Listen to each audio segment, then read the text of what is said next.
Pete's, Shabbat Shalom. Hey, Julie Rose, good to have you with us. Shabbat Shalom. You at work tonight, honey?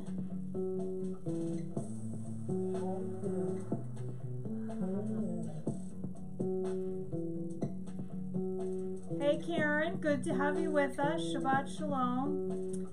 Hey, Phoebe, good to see you in California. Hey, Lupeets, great to have you with us tonight.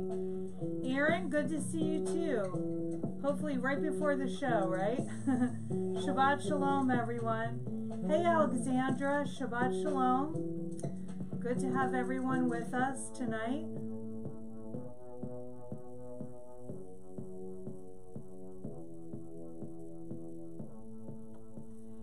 Shabbat Shalom, everyone. Welcome to Sabbath Collective, a community of people interested in celebrating the Sabbath and pursuing God through a Hebraic worldview of the Bible.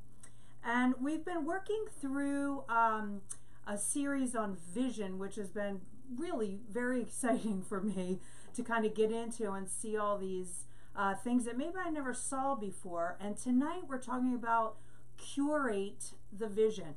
If you've missed any of these, I highly suggest you kind of go back if you can and look at what's happening. Maureen, great to see you.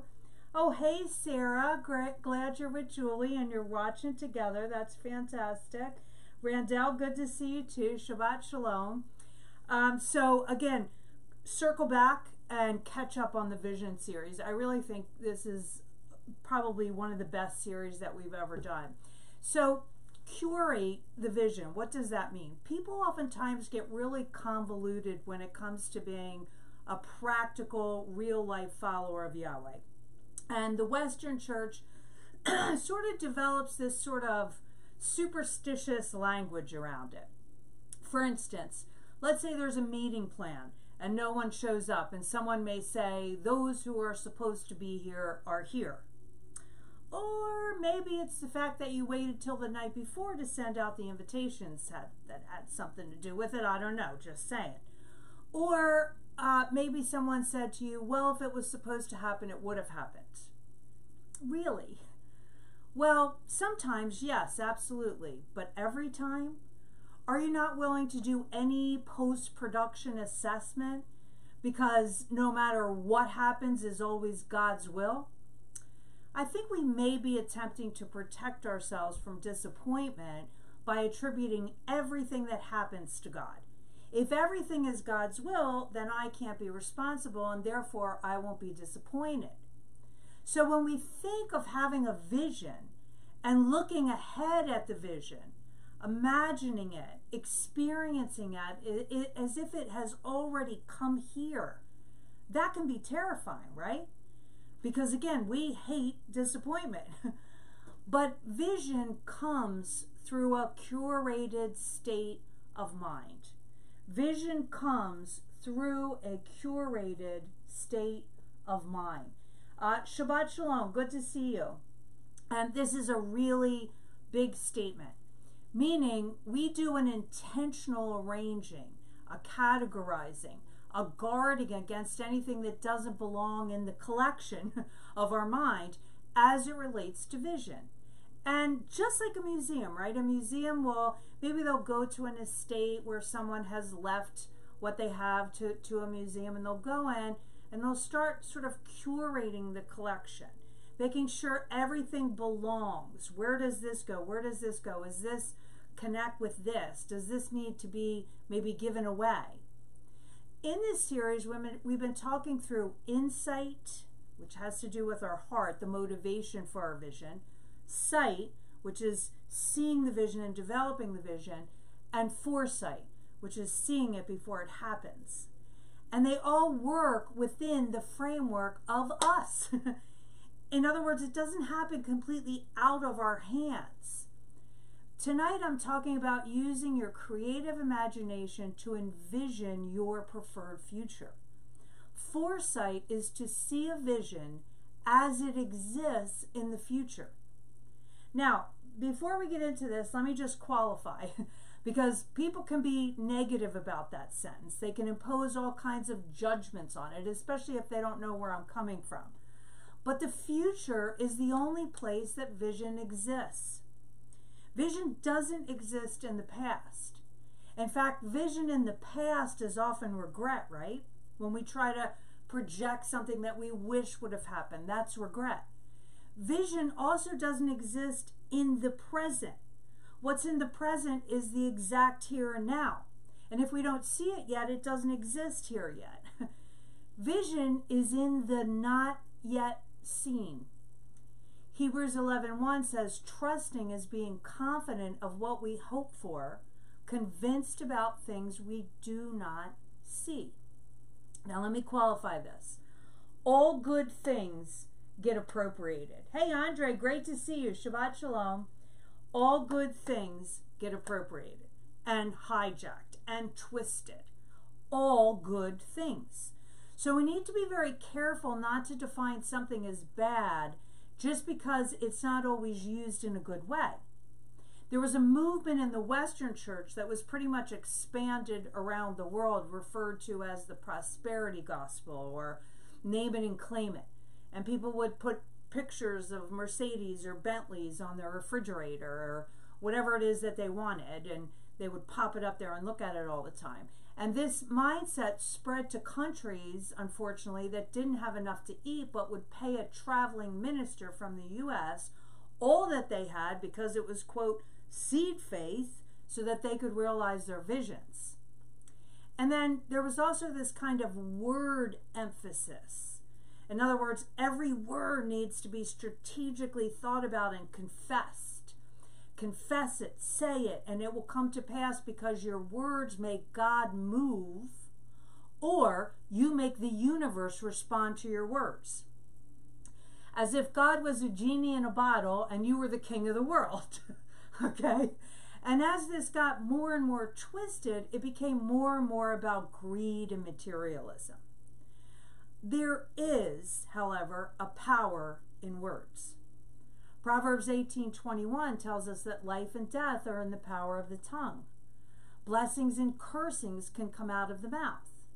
However, you can say whatever words you want, but if it's not what you are truly connected to, there's really no energy in those words. Now, let me just balance that out because there's some scenarios that counter what I just said, but I'm talking normal life here, okay? Your words can have power when you believe what you're saying.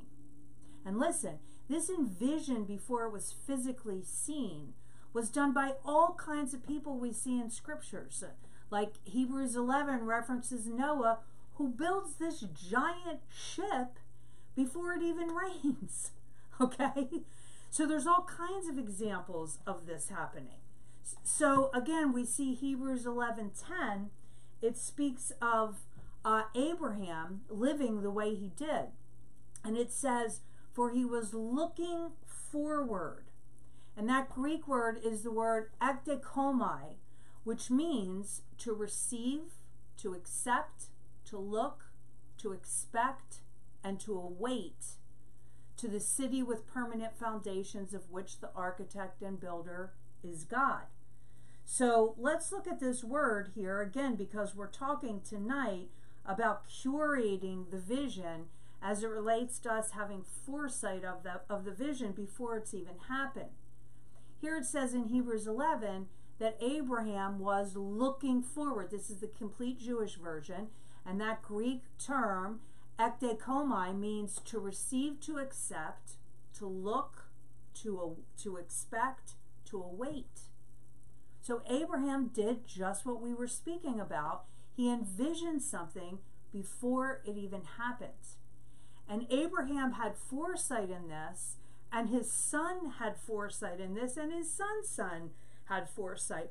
Why? Because he curated this and then lived his life as if it were so. He saw it in the future, and he imparted this vision of the city of God that he had, and it caught on to his family. The Message version has a really kind of cool translation of Hebrews 11:13 and 16. I think it really captures the spirit of this text. It says, each one of these people of faith died not yet having in hand what was promised, but still believing. How did they do it? They saw it way off in the distance, waved their greeting, and accepted the fact that they were transients in this world. And then it goes on and says, you can see why God is so proud of them and has a city waiting for them. So here we see in this text, hey, Alicia, great to see you. Here we see in this text that it's speaking of people that see it in the future afar off. And this version says wave to it.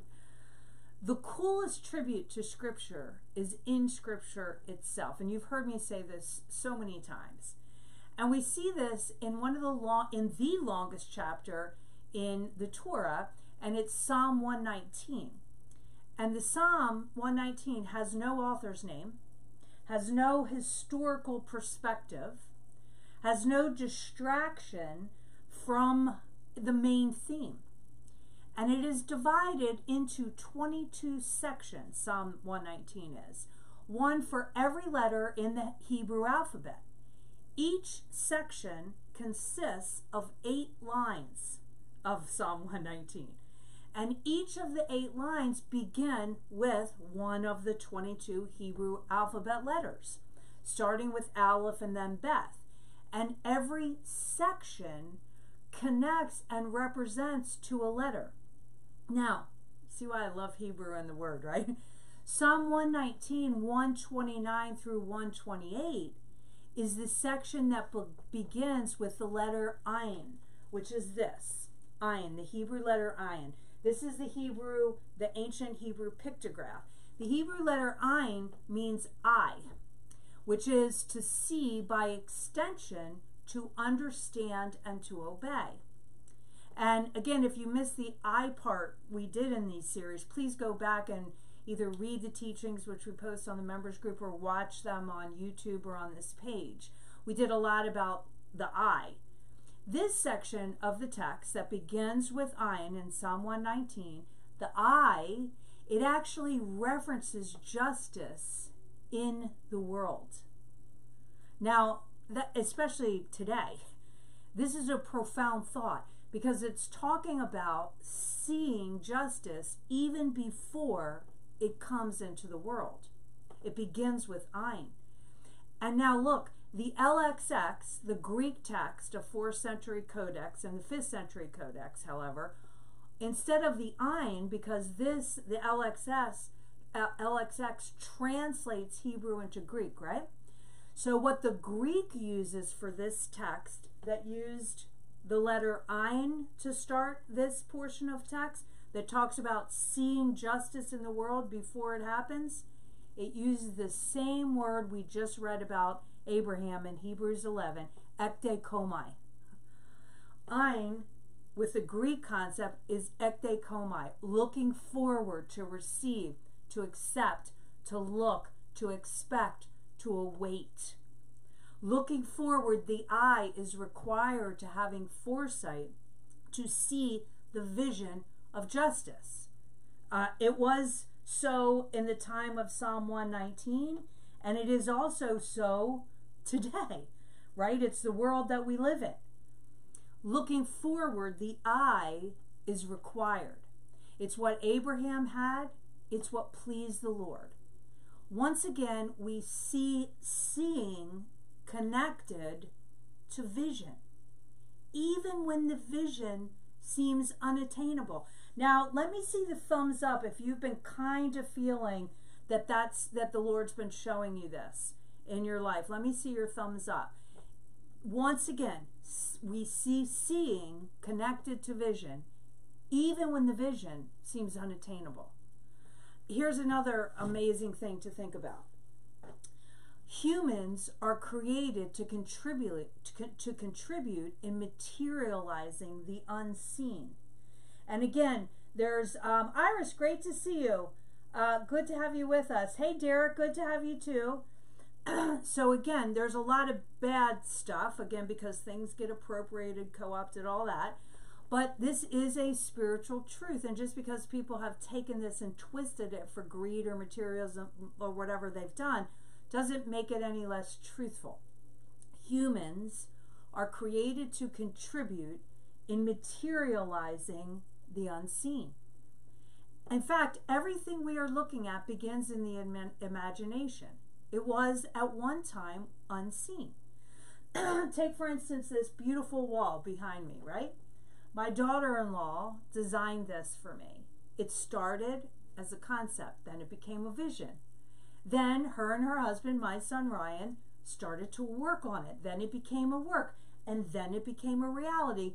And if you watch this show every week, you see this wall, this beautiful wall that began as a vision, an idea, and then became a work, and then became a reality. Vision lives in the world of both the seen and the unseen. So stay with me here. Alexandra, good to see you. Oh, hi, Mama. Good to meet you, Alexandra's mama. We're really glad that you joined us tonight. So you know that the Lord has set up this planet with natural laws, right? Environmental laws, health laws, gravity laws.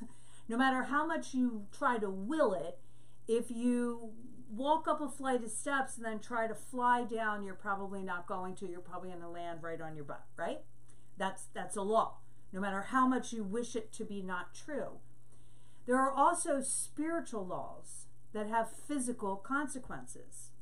The law of sowing seed and reaping, which in the Hebrew is mida keneged mida, another kind of sowing and reaping. It means measure for measure.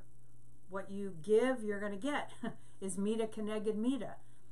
The law of reciprocity, the law of attraction, like attracts like, laws concerning injustice, laws about a divided house, laws about unforgiveness, idle words, slander. There's all kinds of laws, spiritual laws, with physical consequences.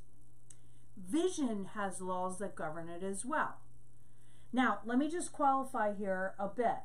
Now there's God's vision, okay? God has a vision, and we read about God's vision in the Word.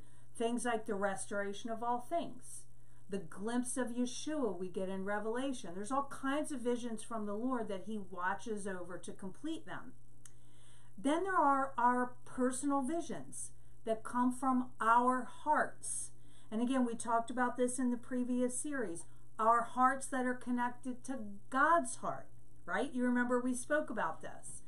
And Psalm 37:4. Again, it's a profound verse, one that we know, but we don't oftentimes really connect with the depth of it. It says, then you will delight yourself in Adonai, and He will give you your heart's desire. Now, when we look at the language of this, is really, really interesting. The word delight is the Hebrew word anag, and it's used for a garment that is delicate or luxurious.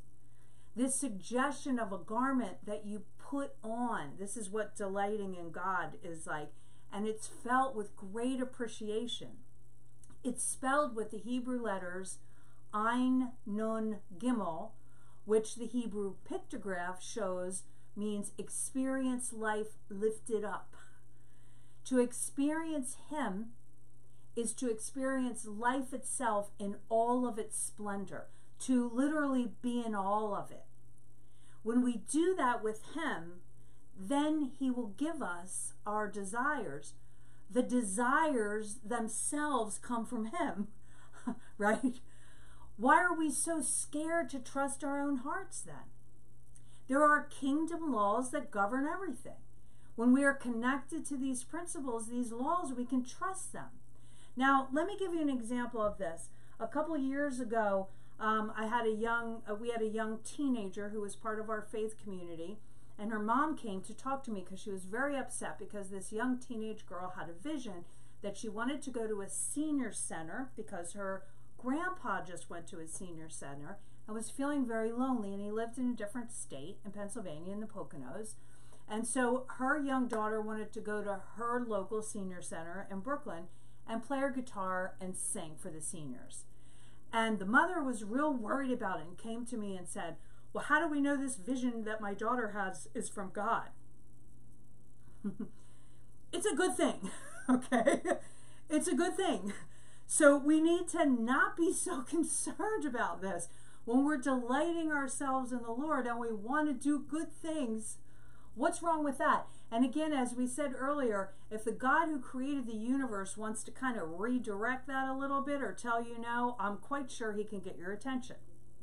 Now, let's contrast that to a man I knew who, this is the truth, wanted to be rich so that he could have a mansion in order to prove to everybody he was a success.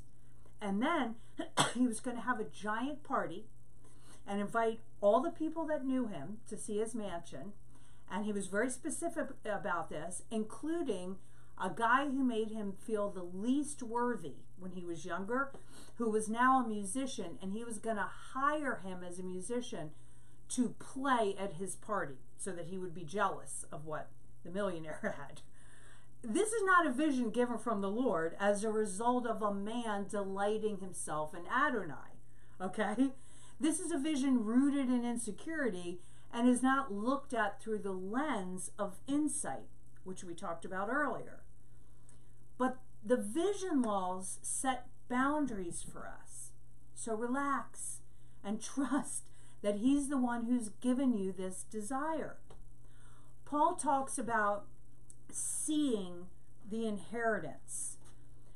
He says, I pray that he will give light to the eyes of your hearts so that you will understand. Now notice here again, because we've really been seeing this as a theme, eyes and heart, okay? Paul prays, I pray that he will give light to the eyes of your heart so that you will understand. Give light to the eyes of your heart so that you will understand. And this is very much connected to vision. 2 Kings 6, there's a story about the king of Aram. And he went to war against Israel. And he got really ticked off because Israel always seemed to know where he was and what he was up to. So he calls together his advisors and he wants to know what the heck is going on. Where's the leak here? Who's telling Israel what I'm planning on doing? And they told him, it's actually not a leak, it's Elisha the prophet. He knows everything. And so the king said, go get him and bring him here. And then in verse 14 through 17, hey Jeannie, great to have you. Hey Kate, love you honey, good to have you. Jamali, great to see you honey. And so he goes and the king says, go get him and bring him here. And then in verse 14 to 17, it says they sent horses and chariots and a large army there, and they came by night and surrounded the city. So here's the bad guys. They come with this giant army and they surround Israel. And then the text goes on and says the servant of the man of God got up early in the morning. So Elisha's servant gets up in the morning. It says, on going outside, he saw an army with horses and chariots surrounding the city. And his servant said to him, Elisha, oh my master, this is terrible. What are we going to do? And again, the reasoning is seeing and recognizing trouble. So the servant knows that this is not good. There's all these people surrounding us. They outnumber us. This is not good. My database tells me we're all going to die. Elisha answered, don't be afraid. Those who are with us outnumber those who are with them. And then Elisha prayed. And again, similar to Paul's prayer. Adonai, I ask you to open his eyes. That's the Hebrew word ayin, okay? So that he can see. Open his ayin so he can ayin. And then the text says, Adonai opened the young man's eyes and he saw. There before him, all around Elisha, the mountain was covered with horses and fiery chariots. Now, here's the obvious. The angelic chariots with horses that covered the mountain to defend the Israelites were part of God's future plan. The man here, given the gift of seeing, was then able to see the unseen. And of course, when we have eyes to see, it changes our heart. This is the power of seeing the unseen. He didn't see the finished victory yet, but he knew it was coming because he saw the unseen. He saw how. He saw the future. Now, seeing the unseen, stay with me, doesn't deny reality. We're not talking about just positive thinking here. But seeing the unseen becomes more real in its ability to happen as it is already there. And again, remember past weeks we talked about trauma and fear that connects us to the feelings of flight or fight. High beta brain waves functioning according to design is our brain's attempt to protect us. It makes connections with the world that seem similar. Oh no, I got into trouble or I was hurt with something that feels really familiar to this, so I need to run away. And we get in high beta brain activity or flight or fight. It's what our brain does. It's always scanning to find things that are similar and categorize and curate. And again, we talked about thinking, which leads to feeling, doing, and being. So the young man saw the enemies and knew from his past experiences that this was danger and death. But once his eyes were open to Yahweh's preferred future, where he could see the unseen, his heart was changed because of what he saw, and then he knew he would be safe. The unseen became more powerful, more real, and unstoppable. Well, our preferred vision for the future works the same exact way, which means we have to envision it as if it were already here. We have to think, which causes us to feel. When we think about it, we feel. We have to do, which means we work in it. And then we become. And this is where the curating of the vision part comes in. Anything that doesn't align itself with the vision is not allowing or enabling coherence in the brain. And we become incoherent. And as James said, a double-minded man is, I can hear you, unstable in all his ways. So if family says something along the lines of, there's no way you can start a daycare center for marginalized family because you don't even have a degree. Okay, facts. You don't have a degree. But that doesn't mean that that necessarily will stop your vision. There's other ways without denying realities. Or how about this? There's no way you can find a partner in life at this point. You are over, fill in the blank. A curated mind supports the vision for a partner. It arranges, it categorizes, it separates things that don't belong. It's not afraid of realities or statistics. They can be considered. They don't inform the vision. And when we do that, we connect to our vision as if it were as real as those unseen angels. Curating the vision is then O'Dane, great to see you. Love to Glenn. Curating the vision is then to elevate our emotions to what it would actually feel like. Okay? Let's think about this. We connect to this vision. When we think about it, it's not just, oh, one day I want to do that. We connect to this vision in a physical way through our foresight, our imagination, our emotions, and our bodies and our brains experience it as if it was happening at the moment. Again, remember when we talked about post-traumatic stress and how that affected the brain and made people scared? This is the opposite. What does passion feel like when you're envisioning your vision? What does it feel like to be passionate about what you're doing? What does it really feel like it? Imagine it that in such a way that it is so real and so powerful. Sometimes when I imagine my future vision, I cry or I laugh out loud or I get goosebumps. I feel it physically. What does purpose feel like when you envision that future, that preferred future? What does gratitude feel like? What does healing feel like? What does creativity feel like?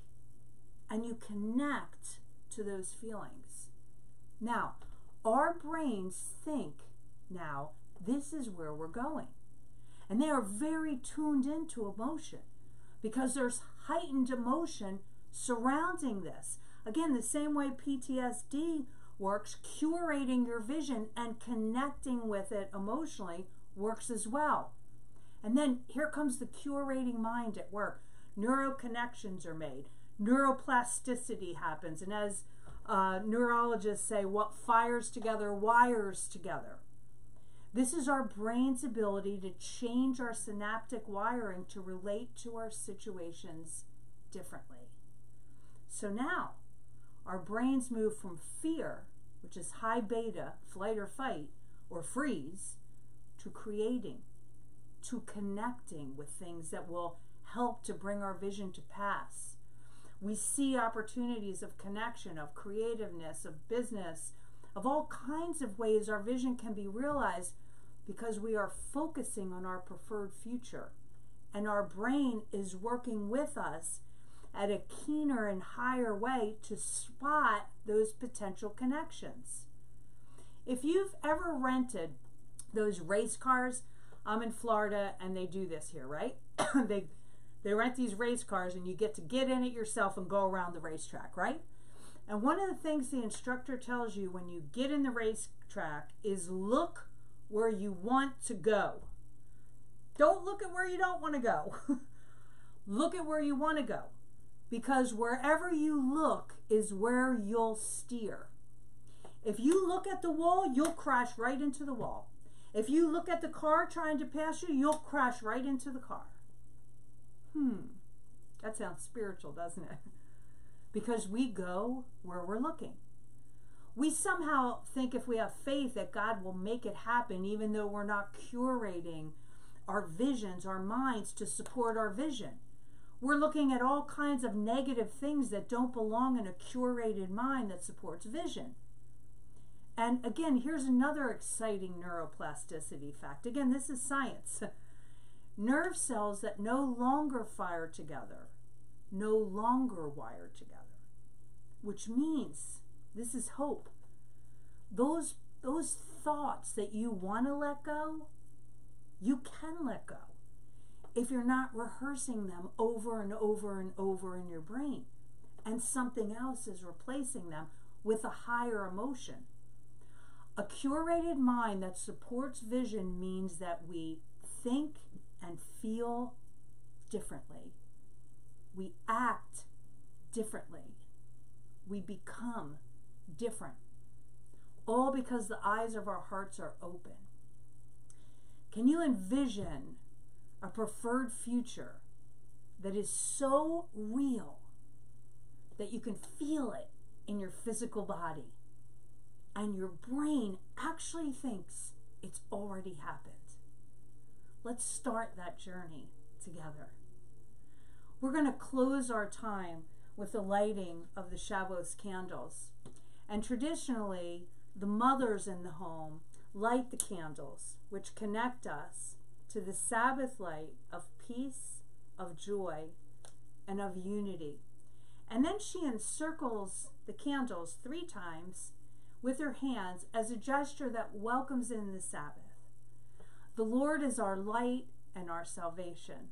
May His light be felt in this space as the enlightenment of truth and the radiance of joy. Amen. Shabbat Shalom.